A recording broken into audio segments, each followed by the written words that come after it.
மாமா மாமா நாளைக்காவது என்ன பீச்சுக்கு கொண்டு போ மாமா.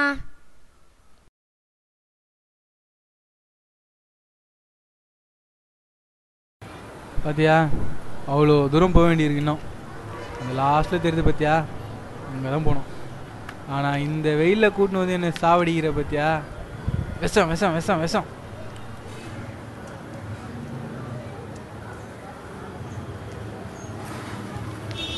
டேய் என்ன பார்க்குறீங்க? மாமா இங்கே வாயேன், எவ்வளோ சூப்பராக வரைஞ்சிருக்காங்கல்ல.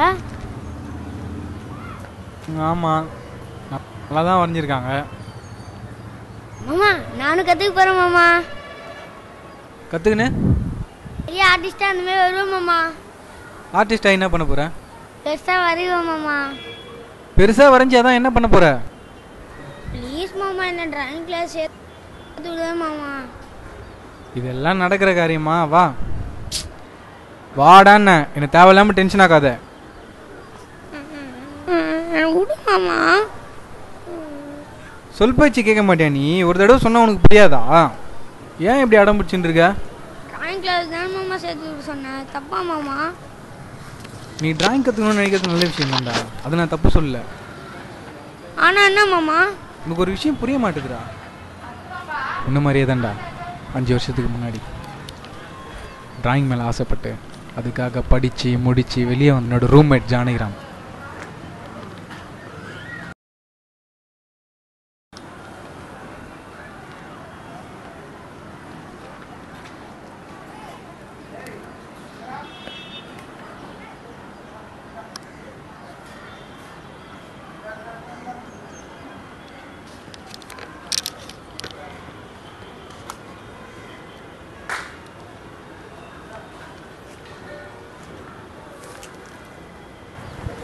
சரி ஓகே, இனி 3 ஸ்கூலா?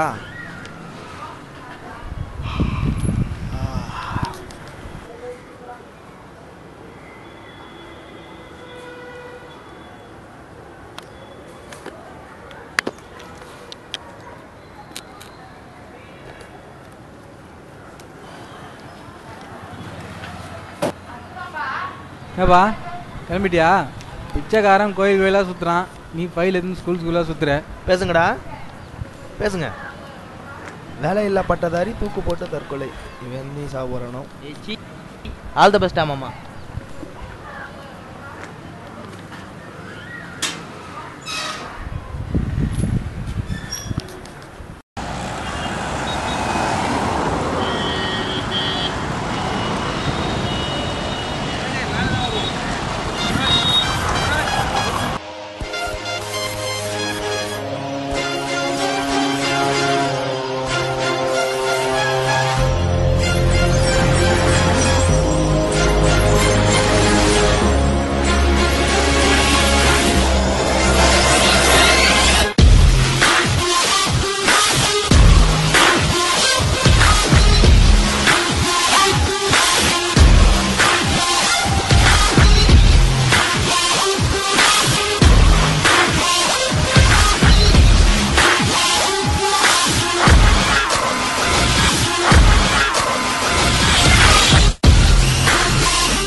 என்னப்பா வேலையெல்லாம் தேடி கண்டுபிடிச்சிட்டிங்க போல?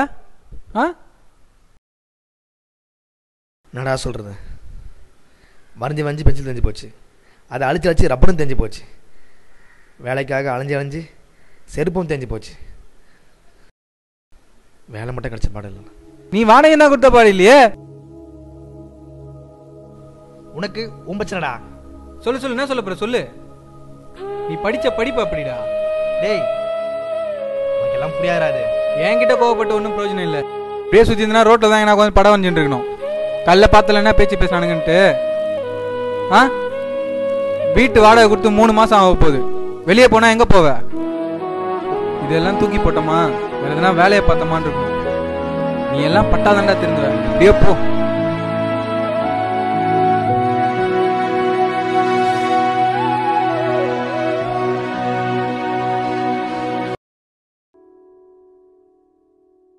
ஆர்டிஸ்டே, ஒரு விஷயம் சொல்ல மறந்துட்டேன்.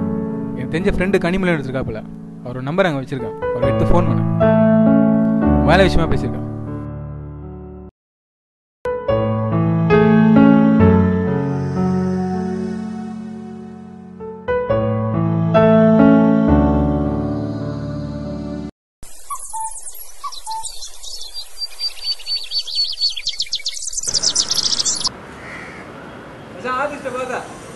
அவன் காலையில் எங்கே போயிட்டான்டா?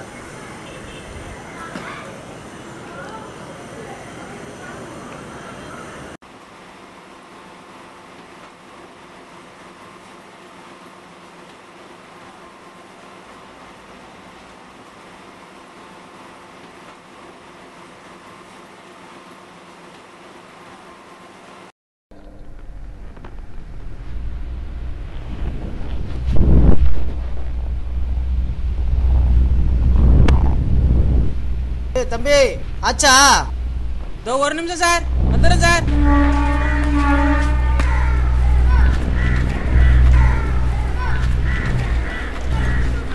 யார் நீங்க? டிராயிங் மாஸ்டர் கனிமொழி சார் பார்க்கணும். சார் உங்களை பார்க்க தான்.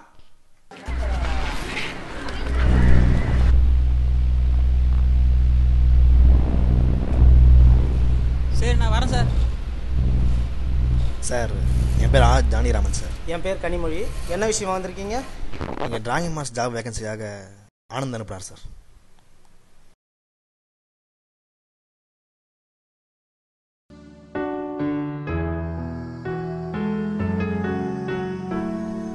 இது ஸ்கூல் லெவலில் வாங்கணும் சார். இது காலேஜ் லெவலில் வாங்கணும், ஃபர்ஸ்ட் ப்ரைஸ் வாங்கணும் சார். இது டிஸ்ட்ரிக்ட் லெவலில் வாங்கணும் சார். ஸ்டேட் லெவலில் வாங்கணும் சார்.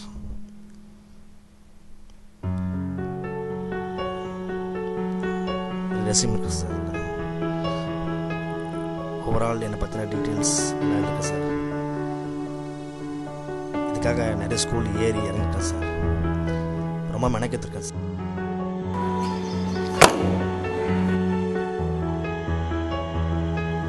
பார்த்தேன் உங்களோட ஃபைலை. உட்காருங்க.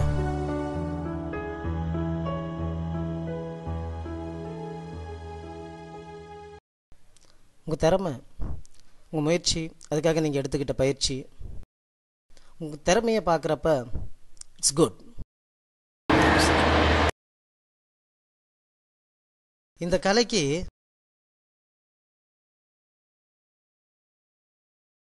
வேலை இருக்கு, ஆனால் வேல்யூ இல்லை. சொல்கிறேன்.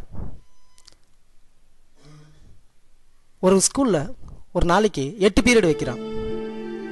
ஒரு வாரத்துக்கு 40 பீரியடு. பிடி பீரியட் கூட 3 வைக்கிறான்.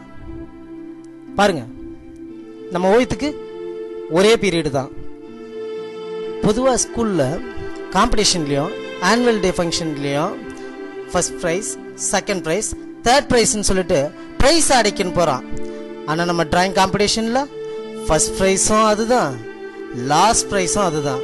இதில் கலந்துக்கிறவங்களும் குறைவானவங்க தான். அதனால் நான் ஸ்டூடெண்ட்டையோ இல்லை ஸ்கூலையோ குறை சொல்லலை. இன்னைக்கு இருக்கிற டெக்னாலஜி அந்த மாதிரி. அனிமேஷன்றான், 3Dங்கிறான், பெரிய பெரிய டிஜிட்டல் பேனர் வைக்கிறான். அதுக்கு பின்னால் செவத்துல வரைஞ்சிற ஓவியம் கூட மறைஞ்சு போகுது. இதெல்லாம் பார்க்கும்போது ஓவியம் சொல்லிக்கிட்டு செவத்துக்கு சுண்ணாம்பு அடிக்கிற வேலைக்கு ஒன்றா போகலாம். இதை வச்சுக்கிட்டு பெருசாக ஒன்றும் பண்ண முடியாது. பார்த்தீங்கன்னா கடைசியாக ஒன்று சொல்கிறேன். ரோட்டோரமாக உட்காந்து படம் வரைஞ்சா கூட ஒரு நாளைக்கு 400 பேர் மிதிச்சுட்டு போனாலும் 4 பேர் நின்று ரசிச்சுட்டு போகிறாங்க. இன்னைக்கு நம்ம ஓவியத்தோட நிலைமை இதுதான்.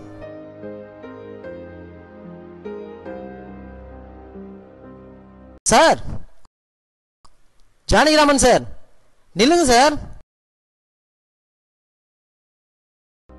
நான் படித்த படிப்புக்கு வேலையில் சொல்லி நான் வருத்தப்பட்டிருக்க மாட்டேன் சார். என்னோட திறமைக்கு வேலையில் சொல்லிட்டீங்க. என்ன பண்ணுறேன்னு தெரியல சார். ஓகே, இதுக்கு மேலேயும் நீங்கள் இப்படி தான் இருப்பீங்கன்னாக்கா நீங்களும் இருக்க மாட்டீங்க, உங்களோட ஓவிய கலையும் இருக்காது. இதுக்கு மேலே உங்கள் விருப்பம்.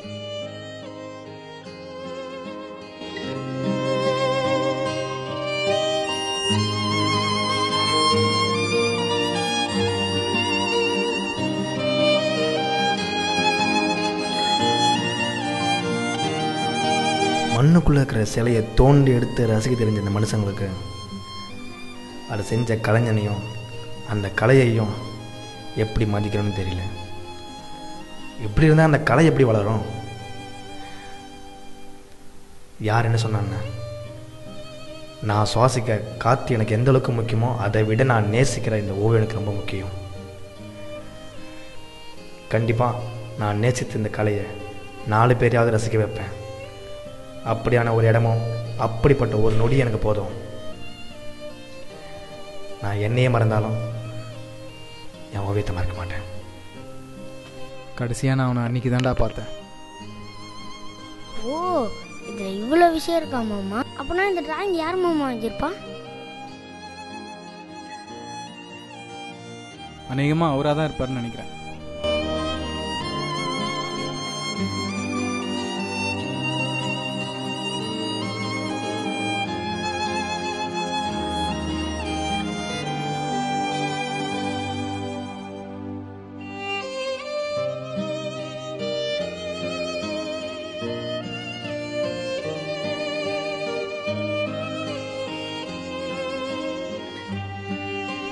இப்படித்தான் நம் நாட்டில் சிற்பக்கலையும் சிலம்பக்கலையும் இன்னும் எத்தனையோ கலைகளும் அழிந்து கொண்டு வருகிறது.